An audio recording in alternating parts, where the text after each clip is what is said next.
Here. I'm really looking forward to the NANOG. The agenda looks great.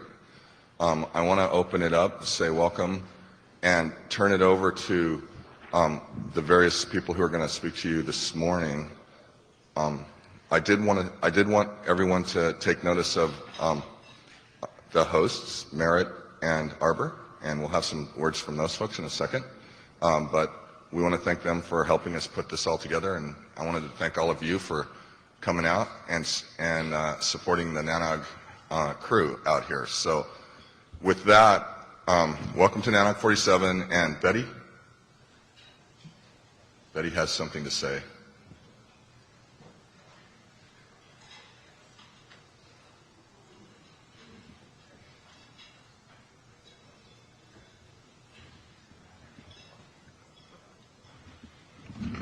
Good morning, everyone. And again, as Dave indicated, I just wanted to extend a thank you from Merritt to our CEO, Dan Welsh, for allowing Merritt to be part of actually hosting the organization, NANOG, and hosting this meeting. So, Dan, just a little gift of our appreciation.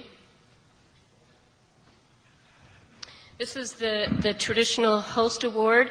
It was a little unique to put this together, but generally it is Merritt thanking a host, and this is the NANOG support team at Merritt thanking Merritt. Thanks, buddy.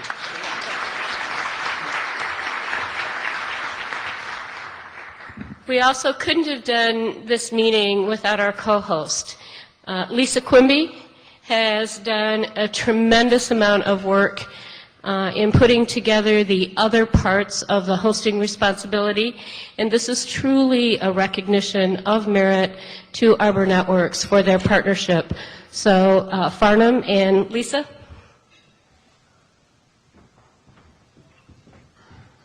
Thank you very much. Thank you. And again, it is with great pleasure that we're able to host the meeting. The other thing that I would like to do, if anyone would like to see the home base for Arbor Networks in Ann Arbor, or make a trip over to Merritt's home base and see our data center and some of our facilities, contact me. I'd love to make a tour available and get you guys over to Ann Arbor. It's about 30 minutes from here.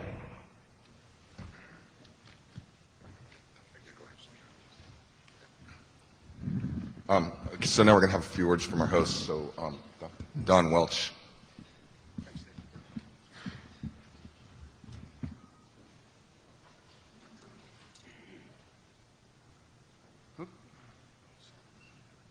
Yeah, here we go. No problem. Okay, thanks everyone. So in this strange position, like I asked Betty just before we came up, do I give the award to myself? Because I usually give the thank you. But anyway, so we are hosting, but we also normally do NANOG logistics. And so I just want to take a few minutes, as I usually do. I usually take a few minutes in the fall meeting to talk a little bit about Merritt and what's going on. And just many of you might wonder, why does Merritt do this? What's the connection? So just very quickly, Merritt, we've been around since 1966. We've been doing this networking thing for a while, but one of the things that we did in our early history, as we were a research network that dabbled in production, is we had won, along with some others, the NSFNet contract. And part of that, of taking the NSFNet and then helping to foster internet working, was the creation of NANOG. So it's really historical precedent that we have been the hosts of NANOG, and as the internet has evolved, the industry has evolved, and Merritt is involved, we've still stayed involved with NANOG, and we provide the logistics for NANOG. And it works pretty well. We're a nonprofit. We serve primarily the research and education community. And so in some sense we can be somewhat of a neutral ground, because, as you know, many of you are aware of, not everybody is really comfortable coming and sharing all their secrets with their competitors. But we create this neutral ground, and we also know a little bit about networking, so it's a good combination. I think it's worked very well over the years. So as I said, we primarily provide networking to the education community, libraries, and so forth, and some states have similar types of organizations to do the same thing. We're a hybrid network. We're mostly fiber-based. Where we can't afford to invest in fiber, we do circuits, and we provide layer 3 and additional network services on top of that. Like many people, we've got our hand out waiting for money from the ARRA grants, so with luck we'll fill in a lot more of our network with fiber if we're successful. As I said, like many of you, we find out that networking alone is not exactly what our membership wants, so we provide additional services up the stack. And I'll just very quickly finish up. This is the way the network is working today. Hopefully it's working well for you. We've got an AT&T circuit that AT&T has graciously provided to get back to our headquarters in Ann Arbor, and then you ride our fiber backbone out to Chicago and off on to other places out in the world. So I hope you have a great NANOG. I hope Beer and Gear is a little less messy than this photo. And thank you for being here. It's really great to have you all in Michigan, and it's great to be a host of NANOG. Farnham.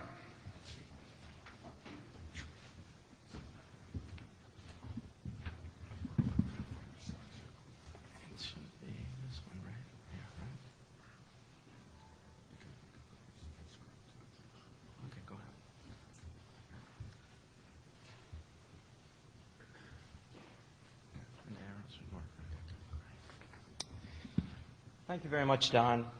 Good morning. I'm Farnham Jahanian. I'm co-founder of Arbor Networks and also chair of Computer Science and Engineering Department here at University of Michigan. On behalf of my colleagues at Arbor Networks, it's my pleasure to welcome all of you to NANOG 47. And a special thanks to our co-sponsors, Don Welch and his crew at Merit. As many of you probably know this, that the underlying technologies from Arbor Networks came out of some of our research at University of Michigan with some of you folks in the audience. And in fact, Merit played a very unique role in the early days. It played an instrumental role, I should say, in the proof of concept deployment of the technology in the very early days of Arbor Networks. We're happy to be able to co-sponsor this event again with Merit. In a couple of minutes that I have, I just wanted to share a few thoughts with you about some of the challenges and opportunities ahead. I'm a college professor, so if you were hoping for a sales pitch, you're not going to get it. Thank you. But more seriously, we've seen a breathtaking pace of advancement that's has brought computing and communications into the forefront of business, science, medicine, arts, entertainment, you name it. In many ways, this was not even imaginable 10, 15 years ago. The explosive growth of data, wireless connectivity at broadband speeds, and connecting potentially billions of devices, and seamless access to services and applications in the cloud are transforming the way we work, the way we conduct business, the way we learn, the way we play, educate students, communicate and collaborate. There's no doubt that information technology will integrate more deeply into society. And as this picture probably shows, that's my telephone in 1988, we'll see proliferation of new ways and new applications for communication, collaboration, and sharing. And this proliferation, of course, will continue. What I think is truly exciting is that networking and communication, the business that all of us are in, will continue to be at the center of an ongoing societal transformation, perhaps for many decades to come. Of course, these advances are going to bring some enormous challenges, and I'm going to highlight a couple of them. First and foremost, traffic is growing rapidly on fixed and mobile networks. And the data is there. IP traffic is expected again to double every 2 years for the next couple of years at least. Video internet will drive much of this growth. I just recently read, actually a couple of days ago, that just in August alone, more than 161 million viewers watched an average of 157 videos. I think my teenage sons were definitely 2 of those, per viewers during the month of August. And Google alone was estimated to have served more than 10 billion videos during that month, during the 30-day period. The other challenge, which is closer to my heart, has to do with security threats that clog the bandwidth of your networks and increase cost. There's plenty of data out there that supports the fact that significant amount of internet traffic these days is malicious. And attacks have grown rapidly over the last decade, and botnets are, of course, everywhere. And I don't need to tell this group, pricing for data is fixed or dropping. And of course, competition and regulation pose significant additional constraints. Craig Lavovitz, in just a few minutes, is going to say a few words about, he's going to give a presentation about some exciting new research that Craig and some of the colleagues at Arbor and University of Michigan and Merrick have done on evolution of internet traffic. So let me address something unrelated to that, having to do mostly with the evolution of security threats. So let me focus on that for a couple of minutes. Over the last decades, the threats to the availability and security of internet has undergone a rapid and dramatic evolution. A few short years ago, we witnessed the emergence of highly visible attacks against the internet users' infrastructures, including massive denial-of-service attacks and highly virulent internet worms. What I want to highlight is that this transformation that's taking place, initially what we saw, this was the era of look-at-me attacks. Primary motivation for these attackers was bragging rights. Worms and viruses were simply intended to impact the availability of the underlying infrastructure. I refer to these as availability attacks. And they impacted network access, services, and often reputation of content providers and service providers. What's happened over the last few years is that we're finding ourselves in the middle of a fundamental shift from what I refer to as availability attacks on the infrastructure to coordinated attacks that are launched from malicious distributed delivery platforms. Let's call those botnets, of course. The malware that we see propagates, takes control of hosts, enables command and control infrastructure, and delivery platform for various kinds of malicious activities. These coordinated attacks, of course, launched from everywhere and harvest resources of compromised hosts. They have been fueling a rapid increase in spam, phishing, identity theft, you name it. And there's no question that distributed attacks are going to increase in size and sophistication, targeting specific applications, including layer 7. And we're also seeing proliferation of attacks that's spurred by financial gains and political motives, including examples that you've seen in Estonia, Georgia, and so on. So what's ahead in 2009, 2010, and beyond? There's no question that security challenges, the future security challenges, will follow adoption of internet. Profit motives, of course, are here to stay. Politically motivated attacks, DOS attacks especially, are going to be here forever. Cyber networks seems to be are the new frontiers for counterintelligence. Botnets will continue to dominate how attacks are launched, and of course, as a result of proliferation of botnets, attribution will be increasingly difficult. And as I mentioned, we should expect that future security challenges will follow internet adoption patterns. Proliferation of wireless devices and social media platforms are going to open new avenues for the attackers and bring evolving security challenges.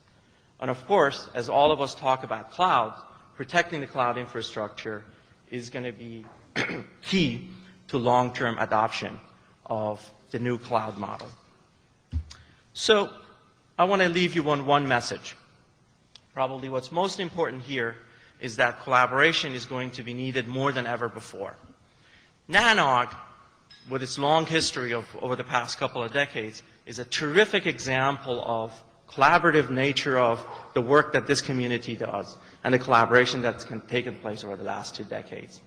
We're going to need cooperation and information sharing between private and public sector, among internet service providers, and between governments, and that's going to be critical to the success of running the internet in the future. cyber world, there's no question, is going to be increasingly important to economic prosperity and national security. And I can tell you that it's never been more exciting time to be in this business. Thank you very much.